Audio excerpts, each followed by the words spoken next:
Bonjour et bienvenue sur LCP. Si vous nous rejoignez, faut-il interdire aux mineurs de moins de 15 ans les réseaux sociaux?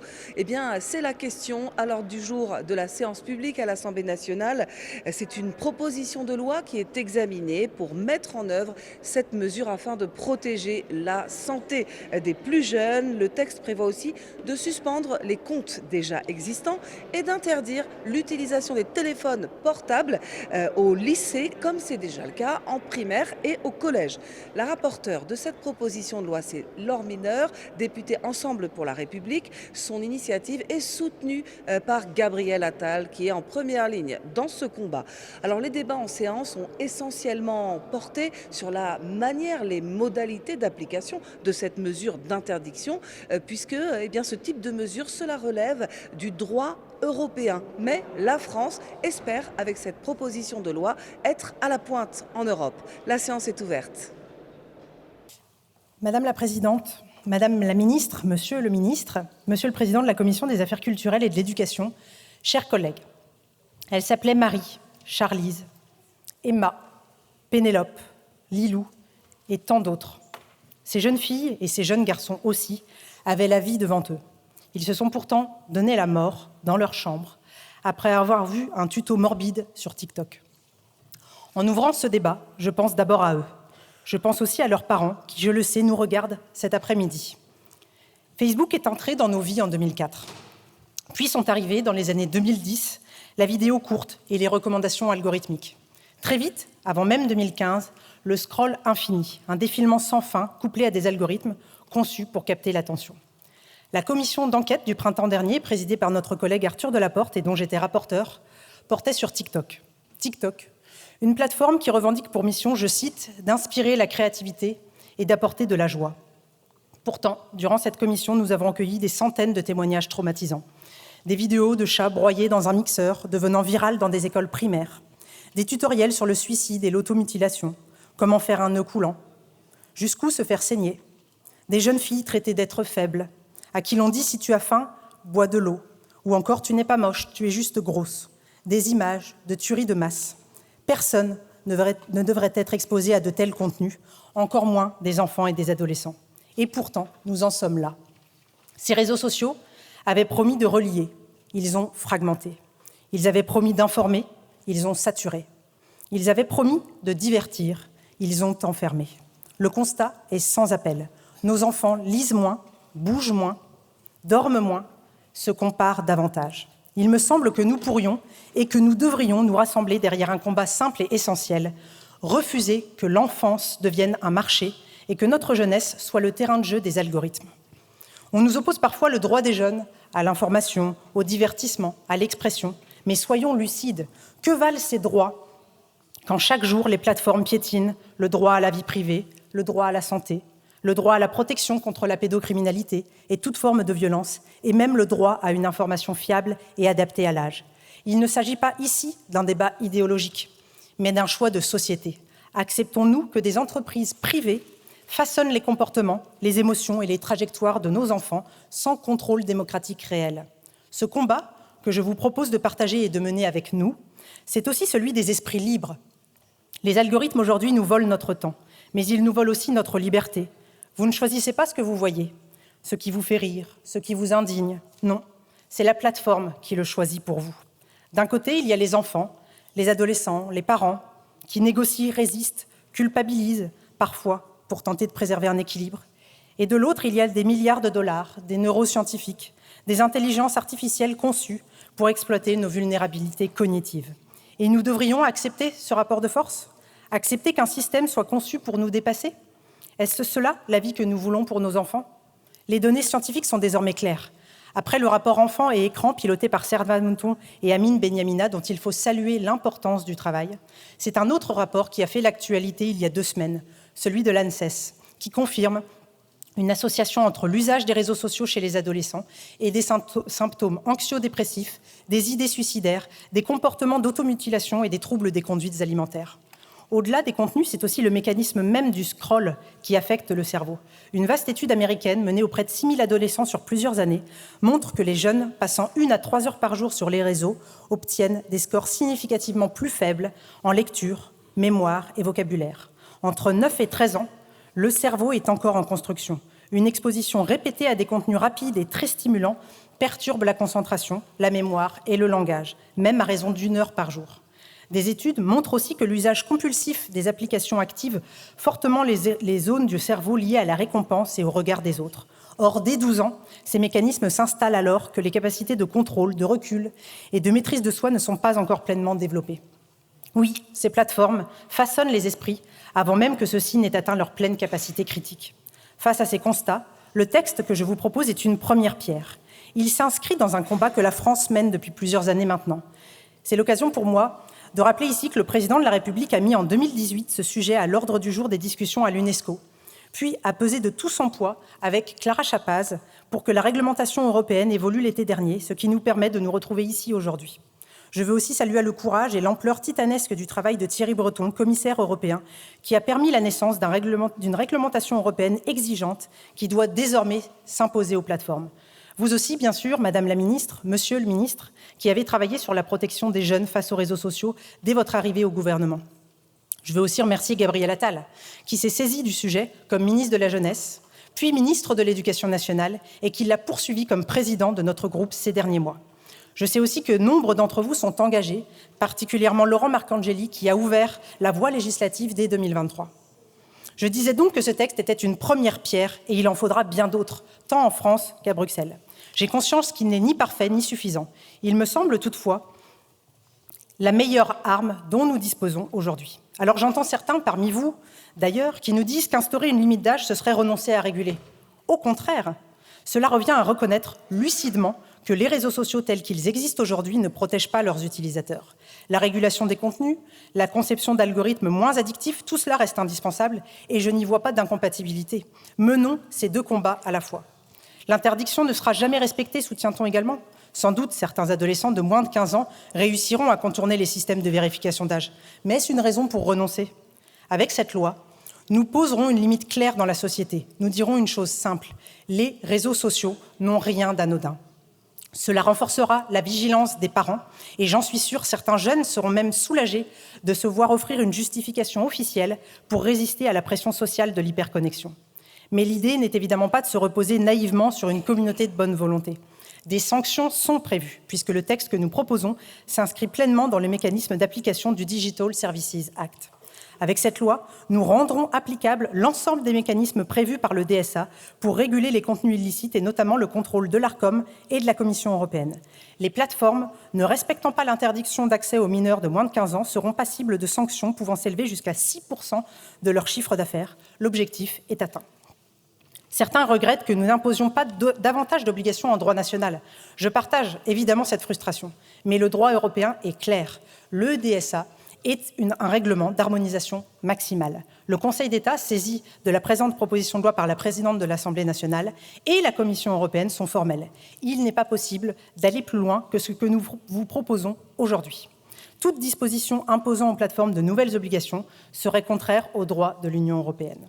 Aller au-delà serait à la fois juridiquement fragile et politiquement contre-productif, alors même que d'autres États membres veulent avancer et nous observent d'ailleurs aujourd'hui. Dans le débat qui s'annonce, beaucoup d'entre vous évoqueront la nécessité d'éduquer, de sensibiliser. Je partage cette nécessité et il me semble d'ailleurs qu'elle fait l'unanimité sur nos rangs. Vous le savez, la proposition de loi comportait à l'origine des dispositions de cette nature. Le choix a été fait par la Commission de les supprimer pour une raison simple. Une politique de prévention ambitieuse ne se construit pas au détour de 2 articles d'une proposition de loi. Ces questions méritent un texte cohérent qui leur soit entièrement consacré. Plusieurs propositions de loi, d'ailleurs, sont en cours de navette. Je ne souhaite donc pas entrer dans une logique de concurrence avec ces textes, dont certaines dispositions sont d'ailleurs très proches de celles de la proposition de loi initiale. Quant à ceux d'entre vous qui estiment que l'éducation seule suffirait, il me semble que cette conviction repose sur une façon très angélique de voir la réalité. Puisque désormais les études convergent pour dire que les réseaux sociaux induisent des comportements de type addictif par conception, la responsabilité publique n'est pas d'apprendre à l'enfant à s'y adapter, mais de le protéger. Nous n'apprenons pas à un enfant à gérer une substance addictive. Nous la régulons, nous la limitons et parfois même nous l'interdisons. Faire peser sur les familles et sur les enfants seuls la responsabilité de résister à des systèmes conçus pour vaincre leur attention est non seulement illusoire, mais il me semble profondément injuste. Enfin, le texte que nous vous proposons prévoit d'étendre au lycée l'interdiction de l'utilisation du téléphone mobile. Quel que soit le niveau, le temps de l'école, c'est le temps de l'apprentissage, pas celui du téléphone. Au lycée aussi, les notifications, les messages, les réseaux sociaux fragmentent l'attention, nuisent à la concentration et détériorent le climat scolaire. Penser que les lycéens seraient spontanément protégés de ces effets relève désormais de l'illusion. Cette mesure, elle s'inscrit dans une logique de numérique raisonnée. Réaffirmer que l'école est un espace à part, un lieu d'émancipation intellectuelle, de relations humaines, de construction de soi, et pas le prolongement des plateformes. Des dérogations resteront possibles lorsque cela est nécessaire, mais la règle doit être claire. Mes chers collègues, ce texte ne prétend pas tout régler, mais il assume une responsabilité. En l'adoptant, la France fera un choix clair, celui de placer la protection de l'enfance au-dessus des intérêts économiques, celui d'affirmer que la liberté n'existe pas sans limite lorsque les plus vulnérables sont en jeu. Nous serons les premiers dans l'Union européenne à poser une telle limite d'âge et de manière aussi claire et assumée. Non pour donner des leçons, mais pour ouvrir une voie. Car ce que nous voterons aujourd'hui dépassera largement nos frontières. D'autres pays observent, attendent, hésitent encore. À nous de montrer que l'on peut agir efficacement dans le cadre européen. Ce n'est pas un texte de droite ni de gauche, il est du côté des enfants, des parents, des éducateurs et il est du côté de la responsabilité. Je vous invite donc, au-delà de nos sensibilités politiques, à voter ce texte ensemble. Je vous remercie. Je vous remercie. Mesdames et messieurs les députés, je vais pour ma part, évidemment, me concentrer sur la deuxième partie de votre proposition de loi, à savoir l'interdiction du téléphone portable au lycée, puisque l'école a deux missions fondamentales, instruire et protéger, et qu'au titre de notre mission de protection, nous avons évidemment pour devoir de protéger nos jeunes contre les nouveaux risques liés à l'explosion des usages numériques. De fait, certains comportements doivent être regardés aujourd'hui comme de véritables addictions. En France, 42% des jeunes de 12 à 17 ans passent entre 2 et 5 heures par jour sur leur smartphone et 9% y passent plus de 5 heures. Autrement dit, nos enfants passent pour une bonne partie entre plus de temps sur leur téléphone portable qu'en cours. Les effets sont désormais largement établis sur la santé mentale et physique, sur le cyberharcèlement, dont l'actualité dramatique nous a encore rappelé les effets effrayants, mais aussi sur le plan cognitif, civique et social. La consommation ou la surconsommation d'écran, notamment au cadre scolaire, fragilise l'attention, perturbe la concentration, altère la construction du jugement. Elle modifie profondément le rapport à l'autre au détriment de la discussion interpersonnelle. Et elle expose aussi nos jeunes trop tôt à des images, à une désinformation avec des conséquences durables sur le développement et sur la vie collective. Tous les professeurs, tous les personnels d'éducation nationale que je rencontre attire systématiquement mon attention sur l'évolution très préoccupante de la consommation d'écran et des risques qui lui sont associés. Et c'est pour cette raison qu'en tant que ministre de l'Éducation nationale, je ne peux qu'appuyer avec ferveur la double interdiction que vous proposez, celle des réseaux sociaux aux moins de 15 ans, dont parlera ma collègue dans quelques minutes, et l'interdiction de principe du téléphone portable dans l'enceinte des lycées. Cette interdiction, elle ne vient pas de nulle part. Elle existe déjà au collège depuis 2018. Elle est d'ores et déjà mise en œuvre dans certains lycées grâce au règlement intérieur, notamment quand ils disposent d'un internat. Et à chaque fois, le constat positif est le même, tant sur le climat scolaire que sur les apprentissages. Les élèves qui sont aujourd'hui au lycée et ceux qui vont y entrer l'année prochaine, à la rentrée scolaire 2026, ont grandi sous cette règle et ils ont déjà intégré ces comportements. Le temps de l'école, vous l'avez dit, ce n'est pas le temps du téléphone. Et on ne peut apprendre sereinement lorsqu'on reçoit des notifications toute la journée sur son téléphone portable au fond de sa poche. Dès lors, l'extension au lycée apparaît à mon sens comme la suite logique et cohérente de ce qui existe au collège. Et elle ne surprendra pas, loin s'en faut, nos élèves. Il ne s'agit pas donc d'une rupture brutale, mais plutôt d'une harmonisation et d'une clarification avec une règle commune que je souhaite, pour ma part, voir acceptée et appliquée dès la rentrée 2026. J'ai bien conscience que deux critiques reviennent régulièrement sur cette interdiction. La première serait celle de la difficulté à contrôler son respect systématique et absolu. Mais le bien fondé d'une règle ne s'apprécie pas au regard de la capacité à en assurer le contrôle systématique derrière chaque élève ou chaque citoyen. Sinon, d'ailleurs, il n'y aurait pas de code de la route. Il ne s'agit pas d'être derrière chaque élève, il s'agit de poser une règle de principe, comme il en existe d'autres dans l'établissement, pour protéger nos jeunes. Ce n'est pas une privation, c'est une limitation sur un temps et un espace donné. La seconde réserve, que j'entends également, tient au risque d'interdiction catégorique en méconnaissance des usages réels dans l'établissement. Mais la proposition de loi que vous nous soumettez, Madame la rapporteure, prévoit explicitement que les règlements intérieurs introduiront les dérogations nécessaires, à la cantine lorsqu'il s'agit de biper, pour certains usages pédagogiques ou dans d'autres hypothèses. C'est donc une mesure avant tout de principe, parce que l'école a une mission prescriptive. Elle ne se limite pas à un espace clos, elle façonne des comportements, des repères, des habitudes qui dépassent largement ces murs. Et j'entends d'ailleurs les familles qui me disent régulièrement, dans mes déplacements, « Monsieur le ministre, si vous interdisez le téléphone portable au lycée, vous nous rendrez service pour en assurer un meilleur usage ou une moindre consommation à la maison. » Donnons donc aux familles aussi ce point d'appui, cette légitimité, ce point d'ancrage pour construire l'autonomie de nos jeunes. Ce qui est certain en revanche, et je terminerai là-dessus, c'est que bien sûr l'interdiction seule ne suffira pas. Il ne faut pas seulement limiter, il faut éduquer, et il faut proposer aux élèves d'autres lieux de sociabilité. Éduquer d'abord en renforçant l'éducation aux écrans, notamment grâce à l'évolution du rôle du CLEMI, sur lequel je serai amené à travailler au cours des prochaines semaines, et évidemment aussi proposer des alternatives culturelles et sociales, comme l'éducation au cinéma à l'image, la création d'espaces de discussion, de débat, bref, de sociabilité réelle.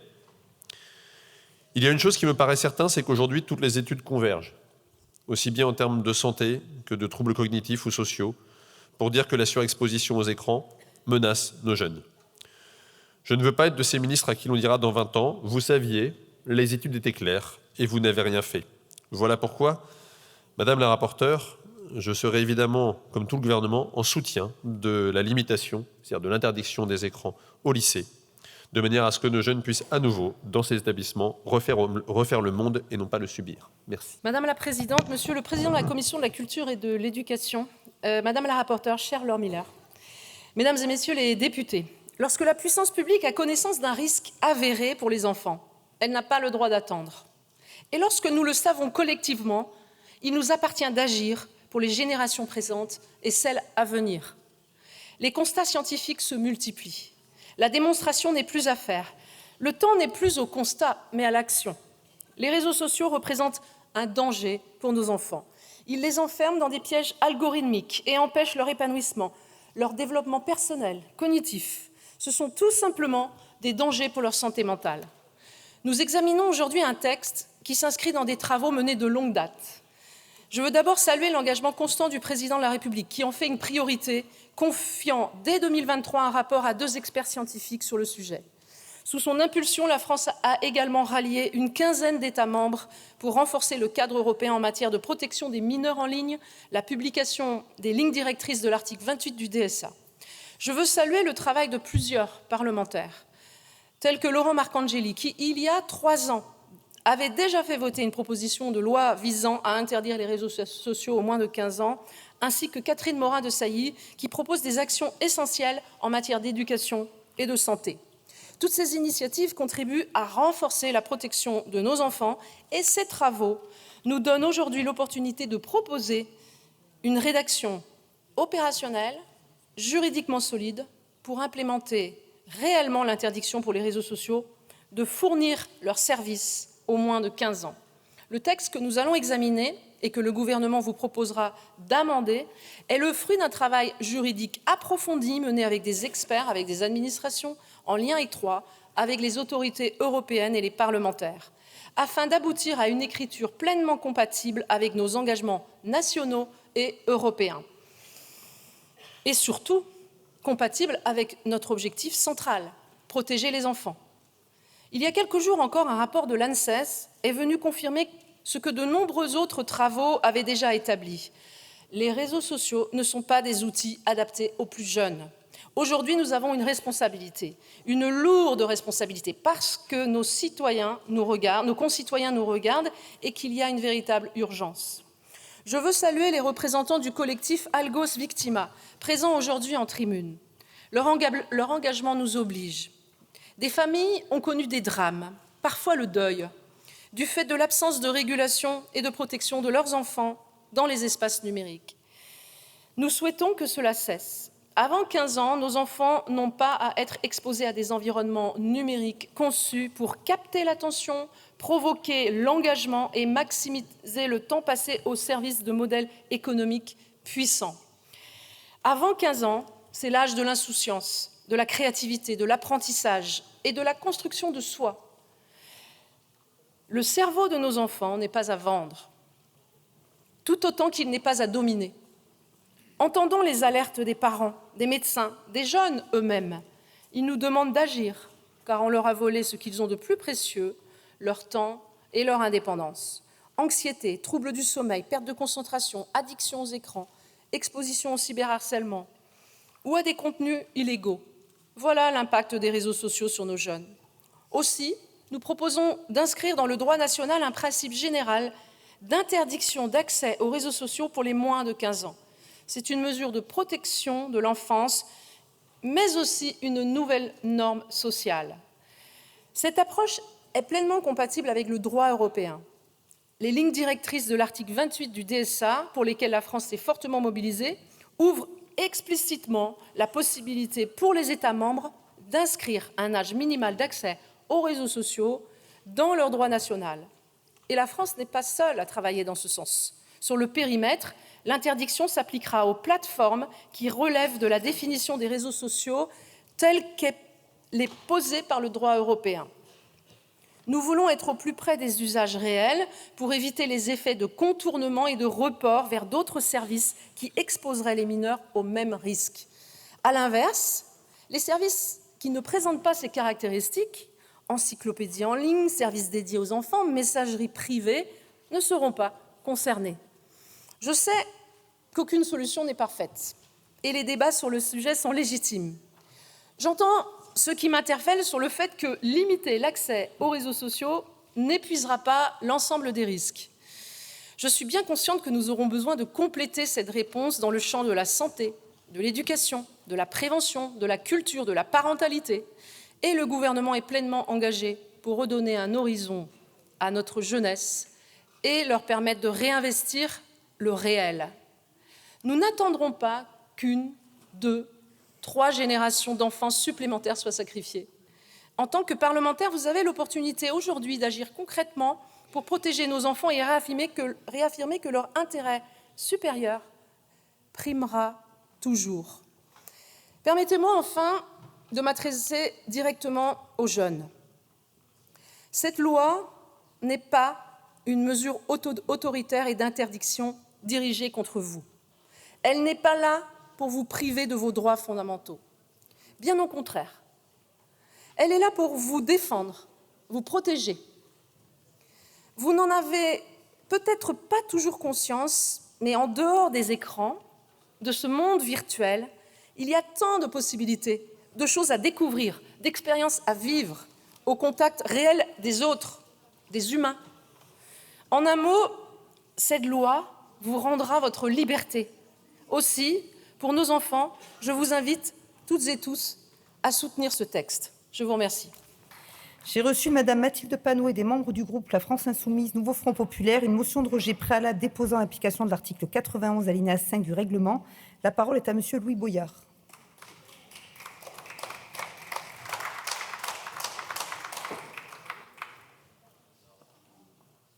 Nous allons donc procéder au scrutin. Je vais donc mettre aux voix cette motion de rejet préalable et je rappelle que c'est un scrutin public. Je vous prie de bien vouloir regagner vos places. Le scrutin est ouvert. Le scrutin est clos. Voici le résultat du scrutin. Votant 136, exprimé 134, majorité 68 pour 25 contre 109, l'Assemblée nationale n'a pas adopté. On poursuit avec la discussion générale. La parole est à Monsieur Joël Bruno.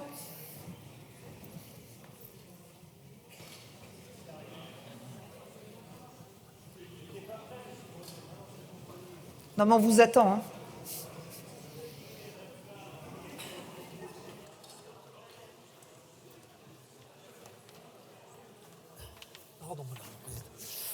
Bon, Madame la Présidente, Messieurs les ministres, Madame et Monsieur le ministre, Madame la rapporteure, mes chers collègues, nous examinons effectivement cette proposition de loi dont l'objectif est de répondre à une préoccupation majeure, devenue même centrale, l'usage des réseaux sociaux par les enfants et les adolescents. Alors le sujet n'est pas une personne, chacun peut mesurer à quel point ces outils omniprésents ont transformé nos habitudes, nos échanges, nos loisirs, notre façon de nous informer. Alors si les adultes eux-mêmes ne sont pas à l'abri des mécanismes d'addiction, de comparaison sociale ou d'anxiété que ces nouveaux outils génèrent, ce sont nos enfants qui en demeurent les principales victimes. leur maturité psychique, leur rapport encore fragile à l'image de soi et leur capacité inégale à prendre du recul face à ce qu'ils voient les exposent de manière disproportionnée aux dérives de ces plateformes. Les travaux de la commission d'enquête sur les effets psychologiques de TikTok, que je veux saluer, notamment Laure Miller, ont mis en lumière cette réalité. L'exposition répétée des mineurs à des contenus violents, incitant à l'automutilation parfois, voire au suicide, a contribué à une hausse des troubles anxieux et, dans certains cas, à des passages à l'acte dramatiques. Les spirales algorithmiques, en enfermant les adolescents dans des flux de contenus homogènes, encouragent l'obsession, l'hypercomparaison et parfois un profond sentiment de dévalorisation. Cela vaut notamment pour les jeunes filles qui subissent des injonctions permanentes à la minceur ou à une certaine idée de la perfection physique qui alimente une profonde dégradation de l'estime de soi. Alors ce sont des constats qui sont largement partagés et qui nous amènent à devoir prendre ce phénomène au sérieux, bien sûr, et compte tenu notamment des limites des plateformes dans la modération de contenu, eh bien, dans ces conditions, une intervention publique s'impose. Le texte qui nous est présenté aujourd'hui prévoit donc 2 mesures fortes, l'interdiction des réseaux sociaux pour les moins de 15 ans et l'interdiction du téléphone portable dans les lycées. Alors si une réponse publique s'impose, pour autant il faut que nous soyons lucides et le groupe LIOT, qui n'est évidemment pas opposé à ce que nous légiférions sur ce sujet, veut rappeler que cette loi, si on veut qu'elle ne se résume pas à un effet d'annonce non suivi d'effet, eh bien, impose que nous soyons, effectivement, comme je le disais, lucides sur un certain nombre de limites à cette législation. Ces plateformes peuvent constituer pour de nombreux jeunes des espaces, parce que voilà, il y a aussi quelques effets positifs, puisqu'on peut considérer que c'est aussi des lieux de discussion et de sociabilisation pour un certain nombre de jeunes. Ça a d'ailleurs été rappelé par le Conseil d'État dans son avis sur ce texte. Et par ailleurs, l'expérience récente de l'Australie, qui a interdit les réseaux sociaux aux moins de 16 ans, a également illustré les limites pratiques d'un modèle fondé sur l'interdiction. Les dispositifs de vérification de l'âge sont facilement contournés par les jeunes, c'est parfois vrai, et les usages se déplacent parfois vers des espaces non modérés, encore plus dangereux, donc il faudra que nous soyons conscients de ce sujet. Alors par ailleurs, cette approche traduit un renoncement à ce qui devrait rester au cœur de la politique du numérique. Je veux parler de l'implication des parents et de la communauté éducative au sens large, qu'il faut vraiment impliquer. Et à ce titre, nous regrettons la suppression du couvre-feu numérique pour les 15-18 ans, couvre-feu initialement proposé, qui nous paraissait tout à fait proportionné et potentiellement même peut-être plus efficace, même si le Conseil d'État en a pointé l'insuffisante justification. La seconde mesure de ce texte concerne l'interdiction du téléphone portable au lycée, dans la continuité de ce qui existe pour le primaire et le collège. Alors bien sûr, nous nous félicitons que la rapporteure ait retenu notre proposition d'exempter de cette interdiction les élèves qui sont admis en lycée, mais dans des formations supérieures. Mais si nous ne remettons pas en cause cette interdiction, il faut également, là aussi, que nous fassions preuve de lucidité et que nous soyons conscients que l'application matérielle de cette interdiction ne sera pas forcément simple et qu'elle imposera bien souvent une nouvelle charge pour les collectivités, en l'occurrence les régions. Alors, au terme des modifications adoptées en commission, le texte correspond désormais à celui souhaité par le gouvernement et indépendamment des logiques partisanes, nous considérons qu'il apporte une première réponse à une inquiétude qui traverse l'ensemble du pays, voire celle d'une génération qui grandit dans un environnement numérique dont nous n'avons sans doute pas pleinement maîtrisé tous les effets. Certes, ce texte, ça a été dit, n'apporte pas toutes les solutions. Il est en quelque sorte une première étape dans la protection des mineurs sur les réseaux sociaux. Faire face à un phénomène récent et en constante évolution est toujours délicat pour le législateur. Cela exige une attention et un travail dans la durée. Il faudra sans doute que nous revenions sur ce texte. Mais pour autant, parce qu'il constitue encore une fois une première étape positive, nous voterons pour cette proposition de loi. Je vous remercie. La parole est à Madame Soumia Bouroua. Madame la Présidente, Monsieur le Ministre, Madame la Rapporteure, Monsieur le Président de la Commission, chers collègues, la proposition de loi que nous examinons aujourd'hui se voulait plus ambitieuse que le projet de loi rédigé et porté par le gouvernement. Finalement, il en ressort une grande déception quant à la rédaction de ce texte issu de nos travaux en commission, cette proposition de loi ayant largement vidé de sa ayant été largement vidé de sa substance, dont 5 articles sur 7 ont été supprimés. De fait, l'article 1er a été totalement réécrit en interdisant strictement les réseaux sociaux jugés dangereux pour la santé mentale des moins de 15 ans. Les autres réseaux sociaux non catégorisés ainsi sont autorisés à condition d'un accord express préalable d'au moins l'un des représentants légaux. Cet article ne fait plus mention de la responsabilité des plateformes dans une obligation de vérification de l'âge de ses utilisateurs, pas plus qu'il ne propose d'autres solutions, alors que le contrôle d'âge en ligne est un enjeu d'ordre public. Elle devrait être basée sur des solutions techniques sous contrôle public, qu'elles soient nationales ou européennes. Pour aller plus loin dans la régulation des plateformes, nous pensons qu'il devient indispensable de les reconnaître comme des médias ayant une responsabilité éditoriale sur ce qu'elles hébergent. Un récent avis du CESE penche d'ailleurs en ce sens, réaffirmant la nécessité d'une reconnaissance du statut d'éditeur aux réseaux sociaux et plateformes numériques. S'agissant de l'article 6, relatif à l'interdiction du téléphone portable au lycée, si nous partageons l'objectif de limiter l'âge du smartphone dans les établissements scolaires, cette disposition nous paraît à la fois redondante et difficilement applicable. Redondante d'abord car dans de nombreux lycées, le règlement intérieur encadre déjà strictement l'usage du téléphone et de plus, la mise en œuvre d'une telle interdiction au lycée supposerait des moyens humains, matériels et financiers importants. Pourtant, le projet de loi de finances pour 2026 ne prévoit aucun accompagnement budgétaire en ce sens. L'exemple de la généralisation de l'interdiction au collège a déjà démontré ses limites, faute de moyens suffisants pour en assurer une application effective et équitable. Or ici, les mêmes causes produiront les mêmes effets. Dans ces conditions, cette mesure risque une nouvelle fois de relever davantage de l'affichage que d'une politique réellement efficace. Finalement, ce qui reste de ce texte, ce sont ni plus ni moins que des seules orientations retenues dans le projet gouvernemental et qui délaissent de manière incompréhensible tout ce qui relevait de la sensibilisation et de la prévention face aux dangers de l'utilisation des réseaux sociaux et de leurs algorithmes nocifs. Voilà comment une proposition de loi qui se voulait ambitieuse finit détricotée face à un véritable problème qui exige que nous adoptions des mesures fortes et cohérentes avec des aspirations largement partagées sur nos bancs.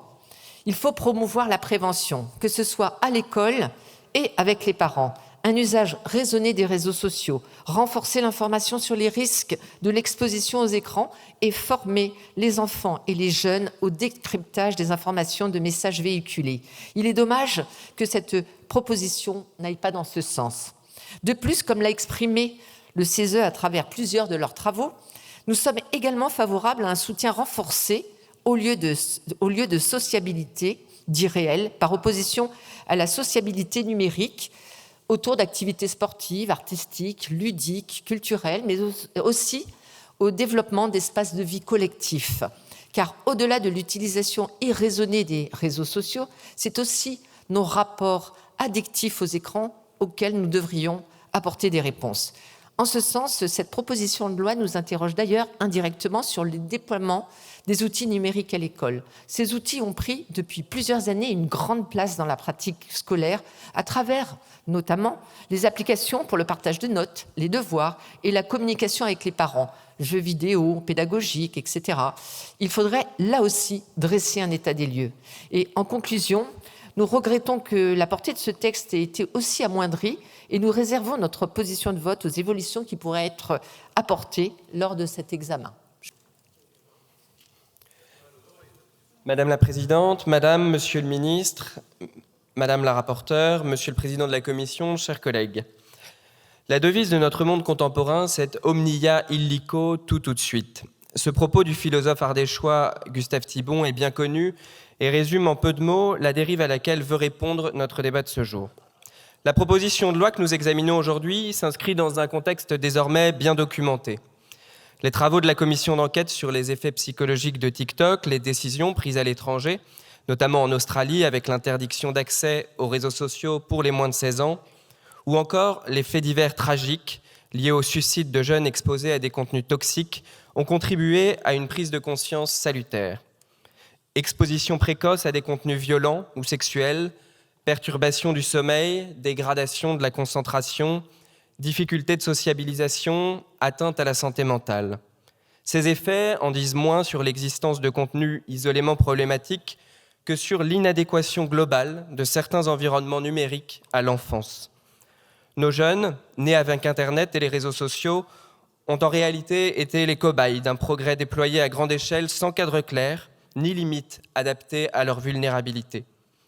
La technologie n'est pas le sujet.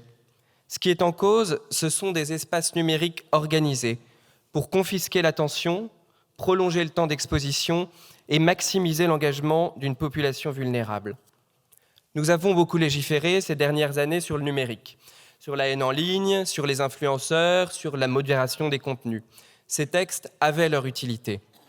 Mais ils partaient tous du même point, le contenu.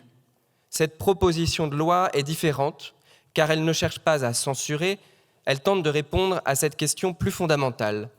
Peut-on accepter que des enfants évoluent durablement dans des espaces structurellement nocifs pour eux ?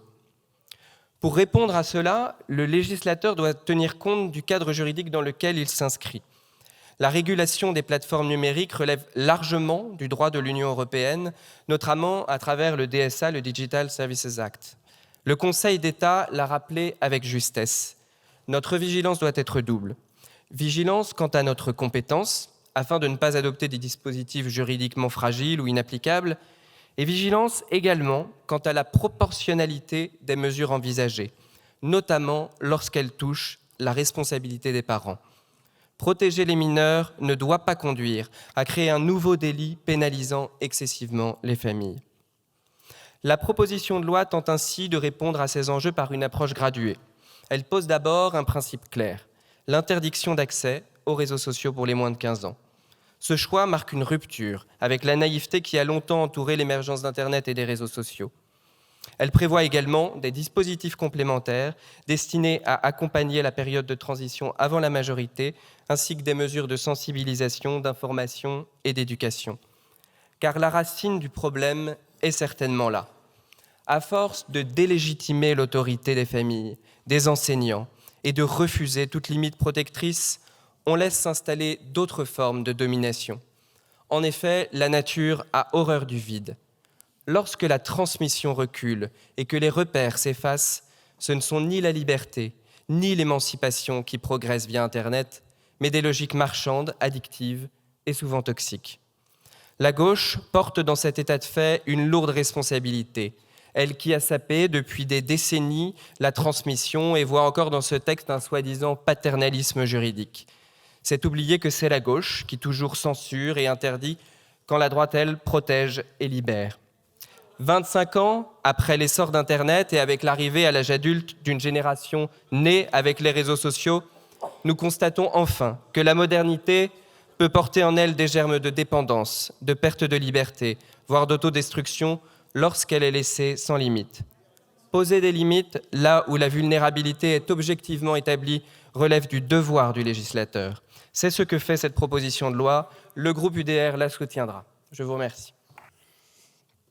Madame la Présidente, Madame la Ministre, Monsieur le Ministre, Madame la Rapporteure, Monsieur le Président de la Commission, chers collègues, nous débattons aujourd'hui d'un texte qui n'est pas un petit sujet de société, ni un simple ajustement technique. Nous débattons d'une urgence de santé publique, d'une urgence éducative et d'une urgence culturelle. Il faut le dire sans détour, les effets négatifs des réseaux sociaux sur les plus jeunes ne sont plus à prouver. Nous ne sommes plus au stade des impressions ou des peurs vagues. Nous sommes au stade des constats. Sommeil dégradé, attention fragmentée, anxiété, isolement, exposition à des contenus violents ou sexualisés, cyberharcèlement et au bout de la chaîne, une santé mentale objectivement fragilisée chez une partie de notre jeunesse. D'autres pays ont choisi d'agir avec fermeté. L'Australie a pris des mesures fortes. Alors je pose une question très simple, pourquoi pas nous ? Pourquoi en France, malgré la loi Marcangeli sur la majorité numérique, nous n'y arrivons pas ? Est-ce que la France est trop faible ? Est-ce que l'Union européenne, ses lenteurs et ses contraintes sont devenues plus fortes que la volonté d'une nation ? Sommes-nous devenus, au fond, un pays qui n'est même plus capable de protéger ses enfants ? Car c'est bien de cela qu'il s'agit. Est-il normal qu'un État comme la France ne puisse pas imposer à des plateformes privées d'empêcher des mineurs d'accéder aux réseaux sociaux. Est-il normal qu'en France, en 2026, empêcher un enfant de 8 ans de s'inscrire sur TikTok semble, en pratique, impossible, même pour certains représentants de la nation? Si nous n'arrivons pas à faire respecter une règle élémentaire de protection des mineurs, alors la question n'est pas technologique, elle est politique. C'est une question de souveraineté et de courage. Nous avons pourtant les mots, les rapports, les auditions, les alertes. Et après une course permanente à la mesure entre le gouvernement et ses parlementaires, nous arrivons enfin à ce texte. Mais quel texte? Une proposition initialement ambitieuse et qui se retrouve aujourd'hui réduite à sa portion la plus congrue. J'y vois le signe d'une fin de règne, celle d'un macronisme qui hésite, qui temporise, qui annonce, qui rabote, et qui, au final, agit trop peu, trop tard, trop timidement. Or, ce sujet devrait être un combat national, parce qu'il engage l'avenir de la nation, et si nous voulons être à la hauteur, il faut cesser les demi-mesures et se donner une ligne claire. Oui, je le dis, il faut assumer une forme de réprobation sociale. Un enfant très jeune, des heures durant, le nez collé à un écran, ce n'est pas dans l'air du temps, c'est irresponsable. Et la société doit être capable de le dire avec calme mais avec fermeté, comme elle a su le faire dans tant d'autres domaines lorsque la santé des enfants était en jeu. Si même nous, adultes, élus responsables, nous avons du mal à décrocher de nos téléphones, alors imaginez ce qu'il en est pour les enfants, pour les adolescents dont l'attention est capturée du matin au soir et parfois même tard dans la nuit avant d'aller à l'école. Alors oui, ce discours circulera peut-être sur TikTok, sur Instagram et ailleurs. Les réseaux sociaux ont permis à chacun de s'exprimer, mais à quel prix pour nos enfants? À quel prix pour leur sommeil, leur concentration, leur estime d'eux-mêmes, leur rapport à la culture, à la lecture, à la langue? Quand l'attention recule, la lecture recule. Quand la lecture recule, le vocabulaire s'appauvrit. Et quand le vocabulaire s'appauvrit, c'est la pensée qui se rétrécit. C'est pourquoi, avec le groupe Rassemblement national, nous demandons des mesures fortes, sans porter atteinte à la liberté d'expression ni à l'anonymat sur Internet. Nous voulons mobiliser tous les acteurs, les plateformes bien sûr, mais aussi les parents, les opérateurs, les fournisseurs d'accès, les constructeurs et l'école. Quand un problème est systémique, la réponse doit être systémique. Et permettez-moi une mise au point. Entendre dans certains rangs, notamment à gauche, qu'il faudrait organiser des référendums dans les lycées pour décider de l'interdiction du téléphone. C'est passer à côté du rôle même du législateur. Nous sommes ici pour protéger les mineurs, pas pour renvoyer sur eux la responsabilité de se protéger eux-mêmes. Et nous savons que la pause numérique est saluée lorsqu'elle est mise en place sérieusement. Ce sont les collégiens eux-mêmes qui la saluent, parce qu'ils y retrouvent le plaisir des interactions sociales et la possibilité de se concentrer en cours sans être distrait par des notifications incessantes. Alors oui, ce texte est imparfait. Oui, il y a des doutes sur l'effectivité de certaines dispositions et sur la réalité des sanctions. Mais nous le soutiendrons, parce que toute avancée, même partielle, d'où qu'elle vienne, allant dans l'intérêt général de la nation et de la jeunesse française, mérite d'être votée. Et je conclurai ainsi. La question posée aujourd'hui est simple. Soit nous acceptons que des plateformes et la technocratie européenne fixent les règles de la santé de nos enfants, soit nous décidons que la République reprend la main. Notre devoir, c'est de protéger, notre responsabilité, c'est d'agir, et notre honneur, c'est de ne pas céder. Je vous remercie. Madame la Présidente, Madame la Ministre, Monsieur le Ministre, Monsieur le Président de la Commission, Madame la Rapporteure, mes chers collègues, permettez-moi aujourd'hui un pas de côté, une projection vers l'avenir. Imaginons que nous ne soyons pas en 2026, mais en 2046, dans 20 ans. Imaginons que je m'adresse à mes petits-enfants et qu'ils me demandent alors « Dis-moi, quand tu étais député, qu'avez-vous fait quand vous avez compris que des réseaux sociaux détruisaient nos cerveaux d'enfants ?» Je voudrais alors pouvoir leur répondre sans détour. Je voudrais pouvoir leur dire que lorsque les signaux sont devenus alarmants, impossibles à ignorer, nous n'avons pas détourné le regard. Que lorsque les données scientifiques se sont accumulées, lorsque les alertes sanitaires, éducatives et psychiques ont convergé, nous avons agi. Je voudrais pouvoir leur dire que ce jour-là, la représentation nationale n'a pas traité ce sujet comme un débat abstrait ou technique, et encore moins politique, mais comme ce qu'il était. ce qu'il était réellement, une urgence de santé publique. Une urgence qui touche le développement cognitif, le sommeil, l'attention, l'estime de soi, la santé mentale de millions d'enfants, de nos enfants. Une urgence qui engage notre responsabilité collective d'adultes, de législateurs, de protecteurs. Je voudrais leur dire que la France, et particulièrement le président de la République, n'a pas attendu, qu'elle a été précurseur, qu'elle a porté ce combat avec constance, avec audace, avec courage politique, que des responsables ont pris ce sujet à bras-le-corps bien avant qu'il ne s'impose dans l'opinion. Merci à Gabriel Attal, qui a très tôt fait de la protection des enfants face aux dérives du numérique un axe politique fort, assumé et structurant. Je voudrais leur dire que des travaux parlementaires rigoureux ont mis en lumière, preuve à l'appui, les mécanismes délétères de plateformes conçues pour capter, pour retenir, pour enfermer.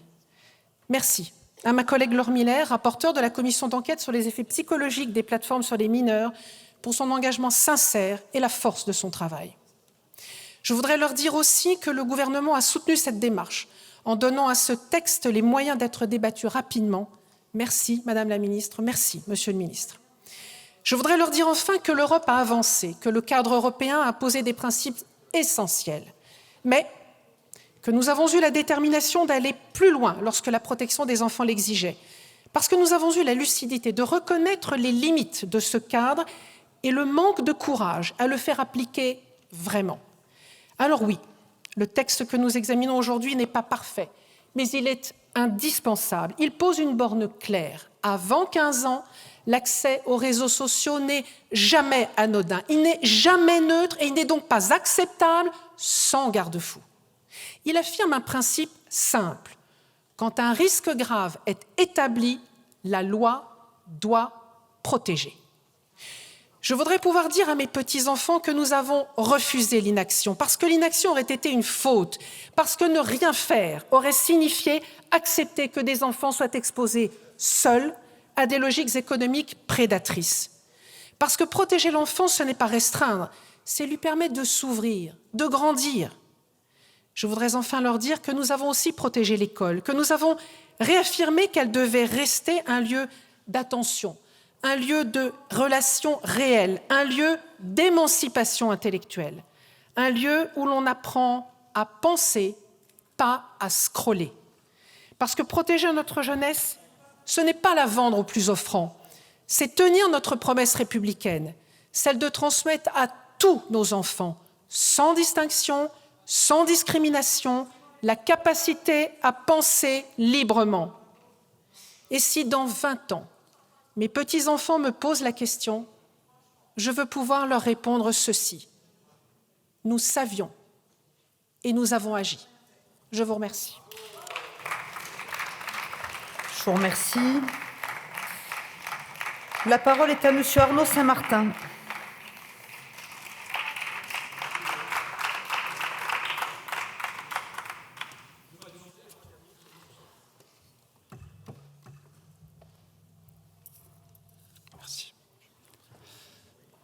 Madame la Présidente, Madame la rapporteure, Madame la Ministre, Monsieur le Ministre, chers collègues, voici une proposition de loi qui illustre parfaitement une tentation toute macroniste. Face à un problème complexe, structurel, profondément social, sanitaire, vous choisissez la facilité d'une interdiction symbolique à la place du courage d'une politique publique tournée vers le bien commun et l'épanouissement de l'humanité. Plutôt que d'investir massivement dans la santé mentale des jeunes, dans l'éducation au numérique, dans la régulation des plateformes, vous proposez une nouvelle interdiction. Une interdiction qui vous donne sans doute bonne conscience et l'illusion d'agir, mais qui ne règle rien. Alors oui, de nombreuses études démontrent que l'exposition prolongée aux écrans peut nuire au développement des enfants. Oui, les plateformes reposent sur des algorithmes conçus pour capter et monétiser l'attention, favoriser une forme d'addiction par le défilement infini et des suggestions suggestives, amplifier des contenus parfois violents, toxiques ou dangereux. Oui encore, les réseaux sociaux numériques peuvent être des cyberespaces de harcèlement, de diffusion de fausses informations, de normalisation de comportements destructeurs, voire d'apologie de l'autodestruction. Mais votre réponse est simpliste, paresseuse et complètement à côté de la plaque. Interdire jusqu'à 15 ans, comme si à 15 ans et un jour, tous ces dangers disparaissaient soudainement. Comme si, à l'âge cet âge constitue un rempart magique contre des mécanismes économiques, techniques, psychologiques, culturels qui touchent l'ensemble de la population. Bref, c'est faux. Interdire uniquement aux jeunes est non seulement inefficace, mais surtout contre-productif. Regardez donc aussi les plateformes généralistes comme Facebook. Regardez la circulation massive de fausses informations, de contenus générés par intelligence artificielle, de fausses cagnottes, de faux Brad Pitt et de rumeurs partagées sans vérification par des utilisateurs bien au-delà de 15 ans. Depuis 2015, l'éducation au numérique et aux médias fait partie des programmes scolaires. Les jeunes que vous ciblez apprennent à décrypter les sources, à comprendre les mécanismes algorithmiques, à identifier les risques et savent contourner les interdictions factices. Bien souvent, ils maîtrisent ces outils bien mieux que leurs aînés enfermés dans leur bulle de filtre. Votre texte repose sur une forme de paternalisme numérique, voulu par Emmanuel Macron, père la morale digitale, qui, comme d'habitude, for sure, surjoue la posture martiale. Vous prétendez protéger les jeunes sans les écouter, sans reconnaître leurs compétences, sans leur donner les moyens d'agir en citoyens en devenir et éclairés du monde numérique. Pire encore, vous ne définissez même pas précisément ce que recouvre la notion élastique de réseaux sociaux. Vous passez ainsi à côté d'acteurs critiques du problème, notamment certaines messageries instantanées, dans les boucles desquelles prolifèrent le harcèlement collectif, le racisme, le sexisme, la diffusion d'images intimes ou d'informations personnelles, sans parler des jeux en ligne qui fonctionnent comme réseaux sociaux numériques de fait. Soyons clairs, ces espaces ne créent pas ex nihilo la violence, la dépression, l'addiction ou le harcèlement. Les enfants et les adolescents n'ont pas attendu les smartphones pour se constituer des réseaux sociaux, pour s'influencer, pour s'exclure ou se blesser. Les plateformes les amplifient, certes, les organisent, les rendent plus visibles, mais elles ne sont pas la seule cause. Si vous voulez réellement agir contre les méfaits et l'emprise du numérique, alors ayez le courage de vous attaquer aux plateformes, dont le fond de commerce est de maximiser la rente publicitaire par la surveillance captive des utilisateurs. Imposez-leur des obligations contraignantes de modération, forcez-les à démanteler les boucles de harcèlement, notamment celles qui ciblent les femmes, les personnes racisées ou toute autre personne en raison de son genre, sa sexualité réelle ou supposée, ou ses choix. Donnez aux autorités publiques les moyens de contrôler et de sanctionner, interdisez les algorithmes addictifs, luttez également contre l'hyperconcentration des réseaux sociaux numériques dans les mains de l'extrême droite ou de ses alliés. J'ai quelques noms en tête. Mais aussi, et surtout, investissez massivement dans l'école, dans une éducation numérique émancipatrice, qui ne se résume pas à distribuer des tablettes avant de culpabiliser les enfants sur leur usage, recrutez des psychologues scolaires, des infirmiers, des personnels formés, cessez de sabrer les budgets de la sécurité sociale et de la santé, alors même que la jeunesse traverse une crise psychique majeure. Les jeunes ne sont pas le problème. Ils comprennent, ils s'informent, ils créent, ils s'engagent, ils développent des passions, des solidarités, des amitiés grâce aux réseaux sociaux. Ils ne sont ni passifs, ni aliénés par nature. Les problèmes, ce sont bien plutôt ceux de l'économie prédatrice des plateformes. Il y a un pouvoir politique qui préfère interdire à chaud plutôt que transformer structurellement et à la racine le rapport collectif et intergénérationnel au numérique. Faites confiance à la jeunesse, écoutez-la, donnez-lui les moyens de se protéger, de comprendre, mais surtout d'agir. Et surtout, cessez de légiférer dans la panique morale. Intéressez-vous aux enfants pour ce qu'ils sont et légiférez dans le sens de leur émancipation. Merci. La parole est à Monsieur Arthur Delaporte.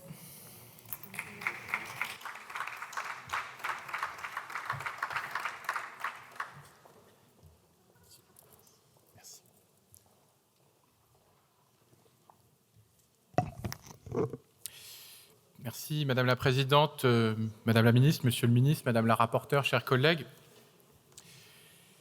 J'ai été victime de TikTok. Au début, je voyais beaucoup de contenus qui me ressemblaient, de musique, d'art, de crochet, de cinéma. Mais de fil en aiguille, ces contenus se sont obscurcis. On m'a proposé des musiques plus tristes qui parlent de sujets plus sensibles comme le mal-être ou la dépression. Je suis assez vite tombé dans une sphère mortifère parce que j'ai liké certaines de ces musiques qui me parlaient. Je me suis beaucoup refermé sur la plateforme. Cela a été un peu comme un refuge, même si, en même temps, je savais que c'était malsain. Il y a ces moments qui marquent nos vies, qui marquent notre parcours parlementaire, et je crois que l'audition des victimes lors de la commission d'enquête TikTok que j'ai eu l'honneur de présider en était une. Elle nous marque durablement et elle nous engage à agir. Ces adolescents, ses parents, ses frères, ses sœurs, toutes meurtries par un algorithme infernal. Je vois d'ailleurs en tribune des membres du collectif Algos Victima et je sais que nous nous battons pour eux, pour toutes les victimes, pour qu'enfin la plateforme assume ses responsabilités, pour que nous n'ayons plus à recevoir des messages comme celui que j'ai encore reçu, terrible, la semaine dernière. Cher monsieur Delaporte, elle, 14 ans, s'est ôté la vie. Les parents sont dévastés, toute la famille désemparée. L'entourage le plus intime, tout aussi effondré. Les raisons qui m'amènent à vous écrire sont les mêmes que le rapport TikTok, si essentiel à nos yeux aujourd'hui, qui raconte quelques mois plus tôt ce à quoi serait exposée elle. Snap et TikTok, scarification, automutilation, vidéos morbides envahissant son espace personnel, le monstre dans la caverne de Elle a pris ses aises en quelques semaines, au plus 3 à 4 mois, à l'insu de tous. Alors bien sûr, nous partageons sur chaque banc de cette Assemblée la même émotion et le même objectif de protection pour chaque utilisateur, peu importe son âge, d'un environnement numérique plus sain. Il ne devrait pas y avoir d'enjeux partisans, je ne dirais pas d'enjeux politiques, j'y reviendrai. Mais aujourd'hui, il faut le dire, l'essentiel du combat se situe à Bruxelles. La régulation des plateformes, Madame la Ministre, vous le savez, c'est le DSA, c'est des préconisations qui sont issues de ce que j'ai pu dire, ce que Madame la rapporteure a pu dire dans la commission d'enquête TikTok, stopper le flux algorithmique ininterrompu, les mécanismes addictifs, ça c'est l'enjeu d'aujourd'hui, de demain, faire appliquer le droit existant, renforcer également ce droit. Les enseignements de la Commission, comme ceux du rapport de l'ANSES, sont clairs. Il y a des effets nocifs de l'exposition aux réseaux sociaux sur la santé mentale des plus jeunes. Elles exploitent la vulnérabilité pour entretenir un business du sordide. Mais il faut agir, mais agir sans démagogie. Et je le dis à tous, je pense aussi à cette même audition et à cette victime des réseaux sociaux qui nous disait également « Je ne pense pas qu'il faille dans l'absolu interdire les réseaux sociaux parce qu'il y a aussi des bonnes choses à prendre. On peut apprendre, découvrir des choses, on peut faire partie d'une communauté bienveillante, on peut être créateur de contenu, il ne faut pas tout jeter, il y a des choses à garder, mais il faut vraiment faire un tri. » Alors, ces mots de cette adolescente que nous avons entendus aujourd'hui, ce sont aussi des mots qui sont revenus dans les lycées, dans les collèges dans lesquels nous pouvons aller. Ce sont des mots qui sont venus, Madame la rapporteure, sur la grande enquête à laquelle plus de 19 000 lycéens, 4 000 collégiens avaient répondu. Nous devons pouvoir conjuguer émancipation et protection. Nous devons passer d'un discours strictement défensif, de la prohibition, qui parfois peut être vécu comme infantilisant, à un discours actif qui conjugue régulation et éducation. Sur la méthode, permettez-moi néanmoins de regretter que ce texte, aujourd'hui, qui est important, qui est attendu par nos concitoyens, ait eu 3 propositions successives de rédaction. D'abord, une interdiction stricte, puis une interdiction à 2 étages. On interdit les réseaux sociaux dangereux, on autorise les autres. Et aujourd'hui, peut-être une nouvelle version dont nous aurons à débattre, proposée par le gouvernement. J'espère qu'elle sera proportionnée et qu'elle permettra de maintenir des espaces pour les moins de 15 ans, qui ne soient pas simplement une stricte interdiction de l'accès au numérique, qu'on ne mette pas les moins de 15 ans sous cloche, mais qu'ils aient des espaces d'expression, d'émancipation, d'apprentissage appropriés. Je le dis aussi, Monsieur le Ministre, nous serons opposés à l'interdiction des portables au lycée, déjà possible aujourd'hui, mais dont la mesure aujourd'hui est pure démagogie. Oui, il faut arrêter ces guéguerres entre l'Élysée et Gabriel Attal. Oui, il faut arrêter avec les mesures stupides comme le couvre-feu numérique et le délit numérique pour les parents qui ont été heureusement retirés de cette proposition. Nous partageons le même objectif, protéger les excès des réseaux sociaux, protéger les libertés. Les socialistes seront vigilants et en soutien de tout ce qui ira en ce sens dans cette discussion. Je vous remercie. La parole est à Madame Virginie Duby-Muller.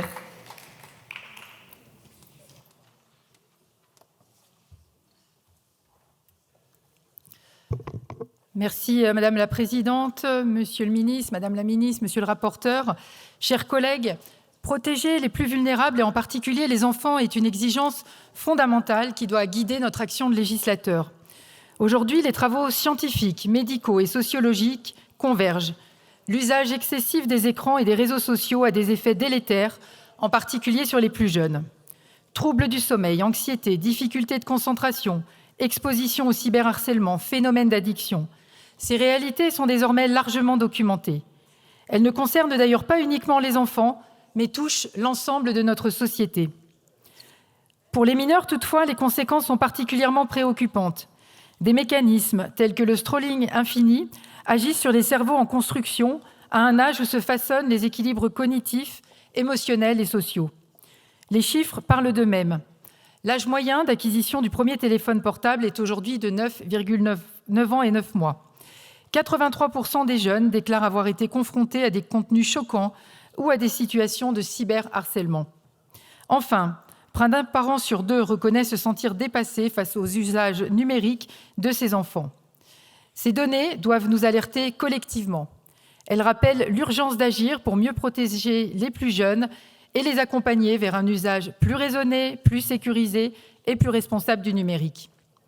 La proposition de loi que nous examinons aujourd'hui, portée par notre collègue Laure Miller, entend répondre à cette urgence en proposant notamment une restriction d'accès aux réseaux sociaux pour les jeunes de moins de 15 ans.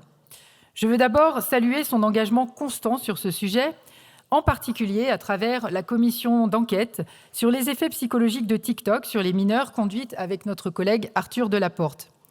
Ce travail a permis de poser un diagnostic clair et partagé. Et je souhaite également saluer les travaux de nos collègues sénateurs, et tout particulièrement de Catherine Morin-Desailly, dont l'implication ancienne et reconnue sur ces enjeux a permis l'adoption à l'unanimité au Sénat en décembre dernier d'un texte ambitieux.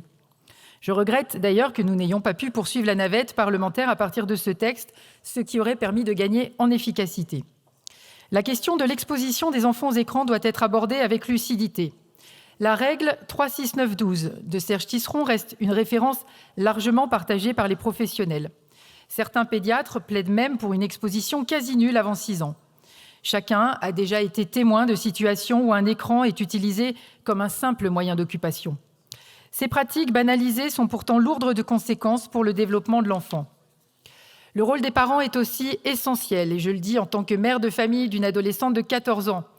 L'État ne peut pas tout faire et ne peut en aucun cas se substituer à la responsabilité parentale. Des mesures comme un couvre-feu numérique seraient excessives. Il faut avant tout faire preuve de bon sens et c'est aussi aux parents de donner des limites, contrairement à certains qui prônent une éducation positive qui prohibe toute frustration. Notre rôle est de fixer un cadre, d'informer, de prévenir, d'accompagner, mais aussi de responsabiliser. Sur le plan juridique, la loi de 2023, dite loi Marcangeli, n'a jamais été appliquée en raison de son incompatibilité avec le droit européen. Le contexte a toutefois évolué. En juillet dernier, la Commission européenne a publié les lignes directrices du règlement sur les services numériques, reconnaissant explicitement la possibilité pour les États membres de fixer un âge minimal d'accès aux réseaux sociaux. Un référentiel européen de vérification de l'âge est désormais en cours d'élaboration. Le Parlement européen a lui aussi pris position le 26 novembre dernier en faveur d'un renforcement de la protection des mineurs. C'est dans ce nouveau cadre que je proposerai lors de l'examen des articles plusieurs amendements, inspirés notamment des travaux de la sénatrice Catherine Morin-Desailly, notamment afin de renforcer la sensibilisation aux risques liés aux écrans et aux réseaux sociaux, et à reconnaître pleinement le rôle de l'école dans l'éducation aux usages numériques. Sans ces leviers complémentaires, la loi resterait incomplète. L'exemple de l'Australie est d'ailleurs révélateur. Le pays a interdit l'accès aux réseaux sociaux aux moins de 16 ans en septembre dernier, mais de nombreux adolescents contournent cette restriction en utilisant des VPN et parfois même l'intelligence artificielle. Enfin, je veux adresser un message clair aux acteurs du numérique qui suivent nos travaux. Ce débat n'est pas une attaque contre les technologies ni contre l'innovation. Il serait illusoire et contre-productif de vouloir bannir le numérique de l'apprentissage. Je crois par exemple que ces outils peuvent rendre l'école plus inclusive et soutenir le travail des enseignants. Mais comme lors de chaque grande révolution technologique, il nous appartient de fixer des règles pour en limiter les effets néfastes, en particulier sur notre jeunesse. C'est donc avec rigueur, exigence et sens des responsabilités que le groupe de la droite républicaine abordera l'examen de ce texte. Nous en soutenons le principe et proposerons de l'améliorer avec un objectif clair, mieux protéger nos enfants et préparer l'avenir. Je vous remercie. Je vous remercie. La parole est à Madame Lisa Bellouco.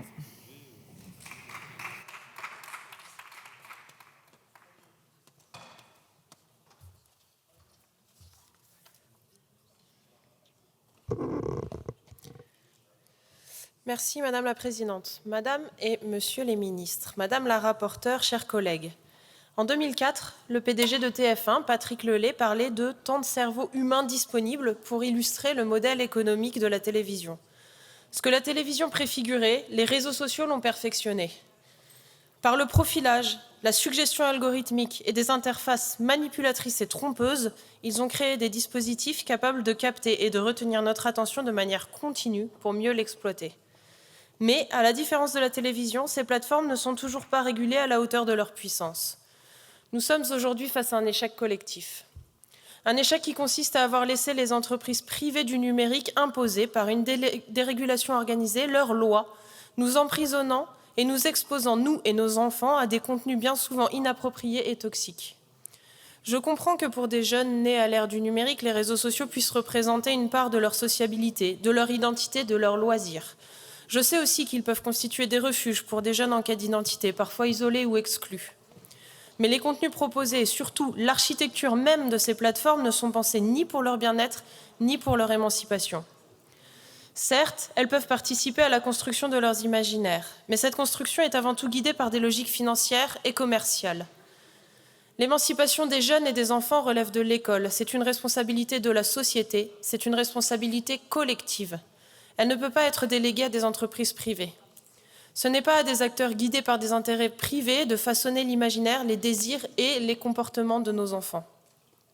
Car ce qui s'impose aujourd'hui est un carcan cognitif, diffus, insidieux, qui agit par le loisir et par le plaisir.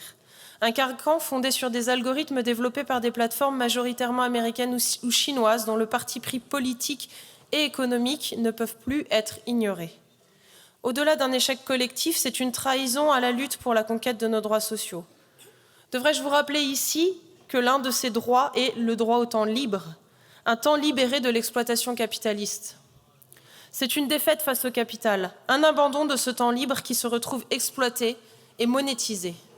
Ce temps de cerveau disponible que la télévision cherchait à capter, les réseaux sociaux l'ont accaparé, grâce à des algorithmes puissants, des pratiques addictogènes, appuyées par le développement des neurosciences et soutenues par des milliards de dollars investis en recherche et développement.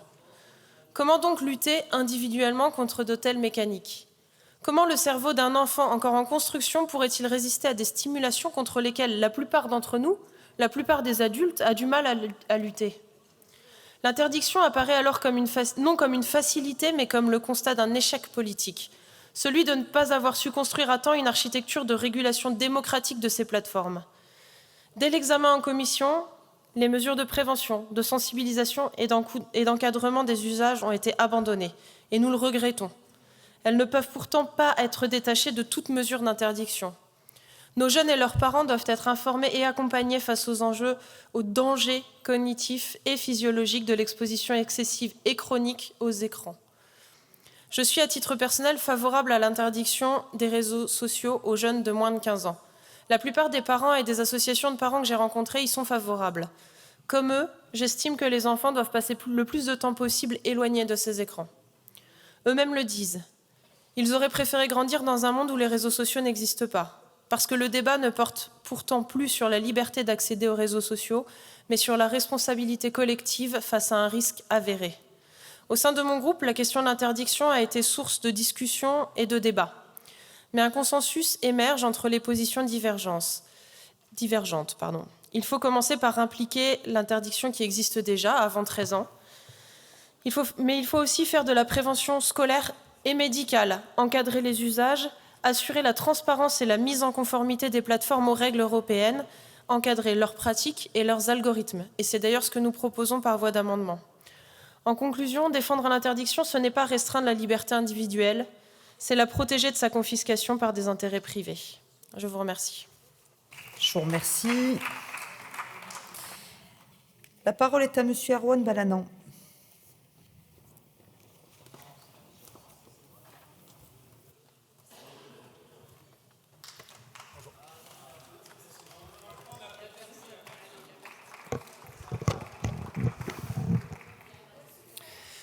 Madame la Présidente, Mesdames et Messieurs les ministres, Madame la rapporteure, mes chers collègues, l'enfance est le temps de la construction, de la découverte de soi, des autres et du monde.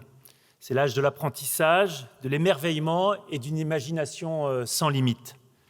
Nous demandons toujours plus à nos enfants. Nous leur demandons d'être responsables, de se canaliser, de se conformer et parfois même de devenir adultes avant l'heure. Et trop souvent, nous finissons aussi par les exclure. La multiplication des lieux dits calmes ou sans enfants est un symptôme révélateur et inquiétant. Pourtant, dans le même temps, nous acceptons collectivement que les enfants passent en moyenne 4 heures par jour devant un écran, 4 heures quotidiennes durant laquelle ils sont exposés à des contenus violents, addictifs, anxiogènes. Et si les effets délétères de ces contenus sur la santé mentale sont désormais établis, leur usage excessif et la dépendance à ces contenus sont également nocifs pour la santé physique, appauvrissent les interactions sociales et éteignent progressivement l'imaginaire de nos enfants. J'ai porté une loi sur le harcèlement scolaire, avec force et conviction. Et aujourd'hui, je constate, avec tristesse, que les trop maigres avancées qui avaient pu être mises en place sont balayées par la violence des réseaux sociaux. Alors, j'ai une pensée pour toutes les victimes, toutes les familles endeuillées. Et je ne veux pas que cette pensée devienne une culpabilité parce que nous n'aurions pas fait suffisamment. Si nous voulons protéger nos enfants de la brutalité et préserver leur temps d'apprentissage et de développement personnel, il est urgent d'assainir l'environnement numérique et de renforcer la prévention aux violences liées aux usages du numérique. Cette proposition de loi apporte de premières réponses, Madame la rapporteure, nous vous en remercions. Ce texte instaure donc une interdiction fondamentale d'accès aux réseaux sociaux pour les mineurs de moins de 15 ans. Au regard des effets délétères avérés des réseaux sociaux sur nos enfants, cette mesure constitue une mesure symbolique. Mais elle ne pourrait être considérée, et je sais que vous le savez, comme une réponse unique. À 15 ans, les dangers du numérique ne disparaissent pas. À 15 ans, un adolescent n'est ni pleinement autonome, ni réellement indépendant. Ce seuil ne doit pas créer l'illusion d'une nouvelle majorité ou d'une capacité de discernement suffisante. En clair, je refuse l'idée que l'on parle de majorité numérique à 15 ans. Car si la majorité est fixée à 18 ans dans notre pays, c'est précisément pour rappeler qu'avant cet âge, les mineurs sont vulnérables et les mineurs sont sous la responsabilité des parents. À cet égard, je suis convaincu que faire peser l'essentiel de la responsabilité sur les enfants en restreignant uniquement leur usage des outils numériques ne saurait constituer une réponse durable, mais je crois que nous le partageons tous dans cet hémicycle. Les enfants sont les premières victimes des violences et des dérives du numérique. Dès lors, ne devrions-nous pas plutôt sensibiliser les parents et faire porter la responsabilité sur les plateformes à l'origine de la prolifération des contenus violents ou encore sur les fournisseurs de téléphones ? En effet, la responsabilisation accrue des plateformes et des fournisseurs de matériel électronique est une condition indispensable à l'assainissement de l'environnement numérique. Ils doivent devenir des acteurs à part entière dans la prévention et la sensibilisation des usagers aux effets nocifs auxquels ils les exposent. Nous ne pouvons protéger durablement les mineurs des réseaux sociaux sans prendre à bras le corps la responsabilité des plateformes dans la diffusion de contenus nocifs. C'est donc cette triple responsabilité que nous devons mettre en œuvre, celle des parents, évidemment, celle des fabricants de portables et celle des plateformes. Et si les fabricants et les plateformes n'assument pas leurs responsabilités, alors j'ai la conviction que nous devrons aller plus loin et que les entreprises du numérique devront se voir appliquer le principe du pollueur-payeur, en assumant les dommages qu'elles créent à l'espace public numérique, en assumant les dommages qu'elles créent à notre société. Mes chers collègues, cette proposition de loi illustre l'urgence de protéger nos enfants face aux géants du numérique. Mais l'enjeu dépasse largement ce texte. Face à la dégradation de la santé mentale, au développement exponentiel de l'intelligence artificielle et à la prolifération de fausses informations et de contenus violents, à quelle société aspirons-nous ? Ne soyons pas naïfs. Au-delà de nos enfants, c'est aussi nos valeurs et notre modèle européen que visent ces plateformes. Sensibiliser aux pratiques n'est pas un simple ajustement technique, c'est un enjeu civilisationnel, puisque les enfants d'aujourd'hui sont les adultes de demain. Je vous remercie. La parole est à Monsieur Laurent Marcangeli.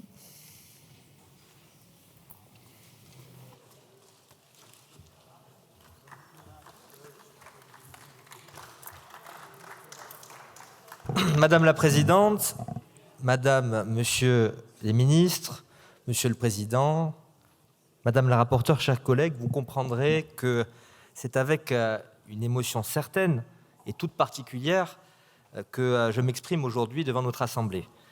Ce combat pour protéger nos enfants des dangers des réseaux sociaux, vous le savez, je le mène depuis maintenant de nombreuses années. Et je sais que beaucoup d'entre vous, quelles que soient les bancs que nous occupons, partagent cette même détermination. En juin 2023, notre Parlement a adopté à l'unanimité la proposition de loi instaurant une majorité numérique à 15 ans, dont j'avais l'honneur d'être l'auteur ainsi que le rapporteur. Ce jour-là, dans un instant rare de ce que je peux appeler une forme de clairvoyance parlementaire, nous avions décidé que les clivages pouvaient s'effacer devant l'intérêt supérieur de nos enfants. Que s'est-il passé depuis ?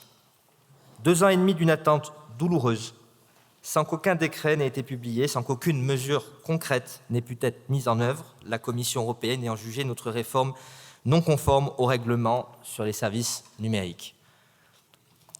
Aujourd'hui, la donne a changé, mais je ne peux m'empêcher d'avoir une pensée pour les familles qui, dès 2023, m'alertaient sur la nécessité de voter le texte dont j'étais le rapporteur et qui ont eu à subir les drames que je n'ai pas besoin de rappeler à notre hémicycle. Le 14 juillet dernier, les lignes directrices que la Commission européenne a publiées ont ouvert à nouveau la voie en reconnaissant sans ambiguïté le droit des États membres à fixer un âge minimal d'accès aux réseaux sociaux dans leur législation nationale. Il était urgent que nous nous saisissions de cette opportunité nouvelle. Alors oui, je pourrais légitimement exprimer une certaine amertume, m'interroger sur l'opportunité de légiférer une seconde fois, et certains peut-être auraient préféré que je m'attarde sur la question, somme toute secondaire, de la paternité ou de la maternité de cette réforme. Ce n'est pas ma conception du travail parlementaire, ce n'est pas ma conception du travail que nous devons faire pour protéger nos enfants. Il faut répondre aux attentes des familles de France qui chaque jour voient leurs enfants happés par ces écrans dont ils ne parviennent plus pas à les détacher. Car l'essentiel, mes chers collègues, est ailleurs. Nous disposons aujourd'hui d'une occasion unique de rendre enfin cette majorité numérique pleinement applicable et opérationnelle. C'est la raison pour laquelle, avec le gouvernement, avec Madame la rapporteure et plusieurs de nos collègues issus de différents groupes, nous proposons ensemble un amendement à l'article 1er qui tire les leçons du blocage que nous avons connu et que nous avons subi. Quant au calendrier que nous proposons, il est ambitieux, dès la rentrée scolaire prochaine, mais ce calendrier répond à une urgence qui n'a jamais été aussi grande qu'aujourd'hui. La commission d'enquête sur les effets psychologiques de TikTok sur les mineurs a, à ce titre, dressé un nouveau constat. D'autres rapports, celui de l'ANSES également, sont là pour nous le rappeler. On trouve sur ce réseau social, mais aussi sur tant d'autres, des contenus incitant explicitement au suicide, à l'automutilation, des tutoriels détaillant des pratiques d'une dangerosité extrême, l'apologie de troubles alimentaires, des propagandes haineuses de toute nature et surtout des algorithmes redoutables qui enferment progressivement nos adolescents dans des spirales de contenus toujours plus sombres, toujours plus indifférents à l'esprit critique, à la nuance, à l'humain, en somme. Permettez-moi cependant, avant de conclure, d'élargir un instant notre focale. Gardons-nous de croire que notre tâche s'achèvera avec cette loi, car ce texte, aussi nécessaire soit-il, comme celui que j'avais défendu par le passé, ne constitue en vérité qu'une première pierre à un édifice bien plus vaste qu'il nous faudra bâtir ensemble, avec patience et détermination, dans les années et dans les décennies qui viennent.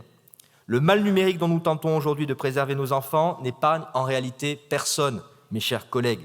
Il ronge silencieusement l'ensemble de notre corps social et s'insinue dans nos foyers et dans nos esprits. Il défait patiemment les liens qui nous unissent les uns aux autres. Car qu'est-ce qu'une société, mes chers collègues, sinon cette capacité miraculeuse qu'ont les hommes et les femmes à se regarder, se parler, partager ensemble leurs idées ? Que reste-t-il de cette humanité lorsque chacun demeure prostré devant un écran, prisonnier d'algorithmes qui flattent ses penchants et l'enferment dans la solitude et dans les certitudes ? Nous devons donc, une fois la loi promulguée et enfin appliquée, poursuivre inlassablement ce combat qui vise à faire du numérique un instrument d'émancipation et non un investissement. Il nous faudra inventer ensemble, par-delà les divergences légitimes, les voies d'un usage apaisé et fécond de ces outils qui, bien employés, font tant pour l'éducation, la culture, la démocratie et le lien entre les générations. Le groupe Horizon et Indépendants votera cette proposition de loi avec la conviction que nous ouvrons aujourd'hui un chemin dont nous ne voyons pas encore le terme, mais dont nous savons qu'il mène vers une société plus humaine, où nous aurons enfin reconquis ce bien le plus précieux que ces plateformes nous dérobent chaque jour, notre attention, c'est-à-dire notre liberté de choisir à quoi et à qui nous consacrons le temps si court de nos existences. Je vous remercie. Je vous remercie. La parole est à monsieur Lionel Vuibert.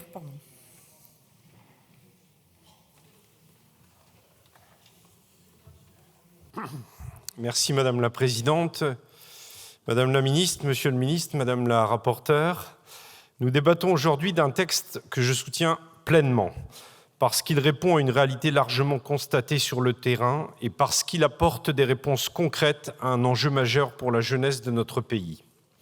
Les réseaux sociaux occupent désormais une place centrale dans la vie des enfants et des adolescents. L'accès est de plus en plus précoce, les usages de plus en plus longs et pour beaucoup de jeunes, le smartphone est devenu le premier écran du matin et le dernier du soir. Ce n'est pas un jugement, c'est un constat documenté. Les travaux parlementaires récents ont mis en évidence des effets réels sur le sommeil, la concentration, l'estime de soi et dans certains cas sur la santé mentale. Ces impacts ne sont pas le fruit du hasard. Ils sont liés à des mécanismes bien identifiés, notifications permanentes, défilements infinis, recommandations automatisées, algorithmes conçus pour capter durablement l'attention, en particulier celle des plus jeunes. Ces mécanismes ne sont pas accidentels, ils sont pensés, testés et optimisés. Il faut le dire clairement, nous sommes face à une asymétrie majeure. D'un côté, des enfants et des adolescents en construction, de l'autre, des plateformes numériques dotées d'outils technologiques extrêmement sophistiqués, dont l'objectif est de maximiser le temps passé à l'écran. Dans ce rapport de force, prétendre que les plus jeunes peuvent exercer seuls un libre arbitre pleinement éclairé relève de la fiction. Ce constat est d'ailleurs partagé par les jeunes eux-mêmes. Dans ma circonscription, la classe de CM2 de l'école Jean Dion de Château-Porcien, que je salue, a participé au Parlement des enfants. Ces élèves évoquent la fatigue liée aux usages tardifs, la difficulté à s'arrêter, le sentiment de dépendance aux notifications et au défilement continu. Ils ont parfaitement compris que ces outils ne sont pas neutres et que leur fonctionnement influe directement sur leur comportement. Dans la proposition de loi qu'ils ont rédigée, ils font des propositions simples et très concrètes, désactivation par défaut de certaines fonctionnalités pour les mineurs, limitation des notifications, encadrement de la publicité ciblée, paramétrage protecteur des comptes dès leur création. Autrement dit, ils ont identifié avec beaucoup de lucidité le cœur du problème, le fonctionnement même des plateformes. Toutes ces propositions ne relèvent pas uniquement du niveau national. Certaines s'inscrivent dans le cadre européen, d'autres interrogent notre capacité collective à mieux accompagner les parents et à encadrer les usages. Mais elles ont une valeur essentielle, elles nourrissent le débat public et montrent que l'exigence de protection émane aussi des jeunes eux-mêmes. Dans ce contexte, la proposition de loi que nous examinons aujourd'hui agit là où le législateur national peut intervenir immédiatement et efficacement. Elle pose le principe clair de protection renforcée des mineurs de moins de 15 ans en conditionnant l'accès à certains services à un véritable contrôle de l'âge et à l'accord express des représentants légaux. Elle renforce également l'encadrement des usages numériques et la prévention des risques, notamment en matière de santé, de sommeil et de développement des enfants et des adolescents, en mobilisant des leviers de santé publique attendus sur le terrain. Elle le fait de manière équilibrée, en combinant régulation, prévention et éducation. Elle ne repose pas uniquement sur l'interdiction, mais sur la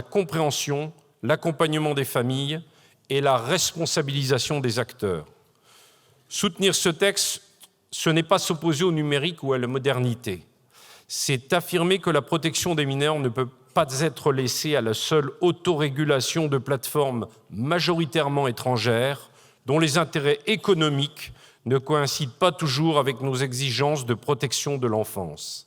C'est assumer que la République fixe des règles lorsqu'il s'agit de protéger les plus jeunes, tout en poursuivant, au niveau européen, une régulation plus ambitieuse. C'est pour ces raisons que je soutiendrai l'adoption de ce texte. Je vous remercie. Je vous remercie.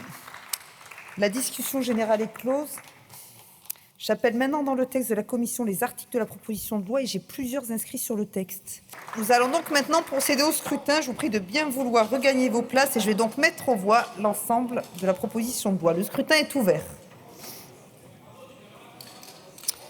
Le scrutin est clos. Voici le résultat du scrutin.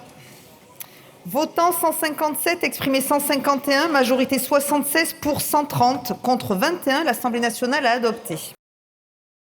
Voilà, proposition de loi qui est donc largement votée, 130 voix pour, 21 contre, défendue par le groupe Ensemble pour la République.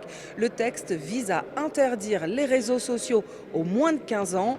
Le texte va maintenant aller au Sénat dans les prochaines semaines et le gouvernement espère que la mesure pourra être appliquée en septembre prochain, dès la rentrée scolaire. Si le texte est adopté, la France deviendra le 2e pays au monde, après l'Australie, à appliquer ce type de mesures. C'est la fin de cet épisode. On se retrouve très vite à l'Assemblée nationale pour une autre séance.